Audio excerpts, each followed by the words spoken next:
नमस्कार साथियों। मैं डॉक्टर अपूर्व मावई आज यूनिफाइड पेंशन स्कीम के बारे में डिस्कस करूंगा।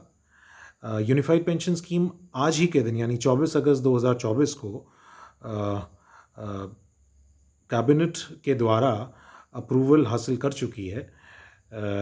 मेरा जो सोर्स ऑफ इंफॉर्मेशन है वो यूनियन कैबिनेट नोट है। हेयर से कुछ भी नहीं है, तो आप इस पर पूरी तरह से विश्वास कर सकते हैं।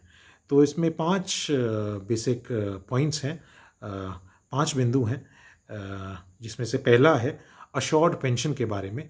ये कहता है कि 25 वर्ष की जिसकी सेंट्रल गवर्नमेंट में सर्विस पूरी हो गई हो, उसको 50% अपने रिटायरमेंट से पहले के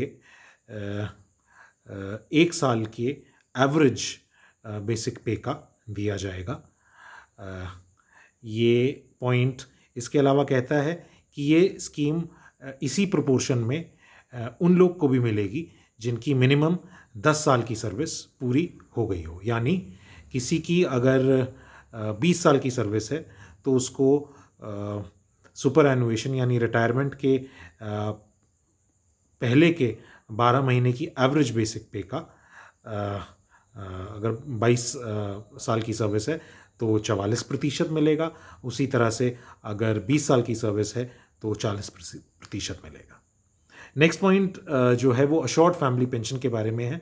ये कहता है कि जो डिसीज्ड है यानी जो व्यक्ति पेंशन ले रहे हैं उनकी डेथ हो गई है, तो उनके परिवार को 60% जो लास्ट पेंशन उन्होंने ली है उसका 60% दिया जाएगा। तीसरा जो पॉइंट कहता है वो मिनिमम पेंशन के बारे में कहता है।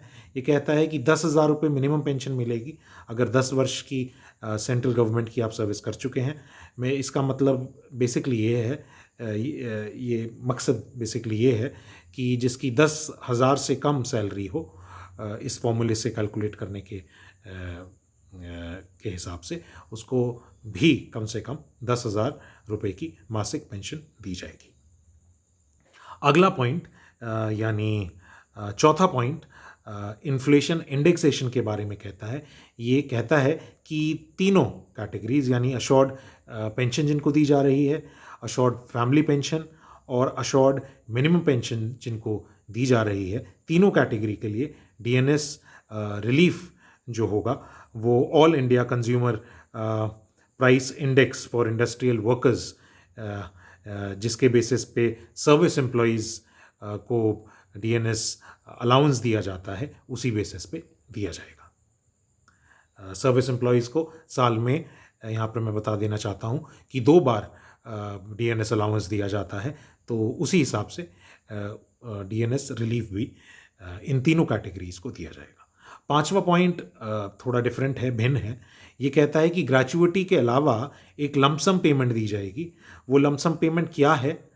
वो लमसम पेमेंट ये है कि जो सुपर एनुएशन मंथ है उसकी जो आपकी जो एम्प्लॉय की जो बेसिक पे है, उस बेसिक पे और डीए को जोड़ने के बाद जो अमाउंट आता है उसका 1/10 हर 6 मंथ के बेसिस पर जितने नंबर ऑफ ईयर सर्विस की है उतना एक अमाउंट दिया जाएगा। मसलन एग्जाम्पल के तौर पर अगर मैं समझाना चाहूँ आसान भाषा में, तो कोई एम्प्लॉई अगर आज की डेट में रिटायर हो रहा है तो मान के चलते हैं उसकी 1 लाख रुपए बेसिक पे और डीए है तो मंथली, तो इस फॉर्मूले के हिसाब से क्या होगा मैं बताता हूँ। तो 1 लाख रुपए उसकी बेसिक पे है, उसका 10% बेसिक पे और डीए 10% होगा 10,000 रुपये। और क्योंकि ये 6 मंथली कैलकुलेशंस के बेसिस पे है तो 10,000 इंटू 2 जो कि हो जाएगा 20,000 रुपये। और मान के चलते हैं कि उस एम्प्लॉई ने 30 वर्ष काम किया तो 20,000 को 30 से यहाँ पर हम मल्टीप्लाई कर देंगे, गुणा कर देंगे, तो 6 लाख रुपए की एक राशि आएगी जो ग्रेच्युइटी के अलावा रिटायरमेंट के दौरान, रिटायरमेंट के बाद एम्प्लॉय को दी जाएगी। तो ये बेसिकली 5 इम्पॉर्टेंट पॉइंट्स हैं।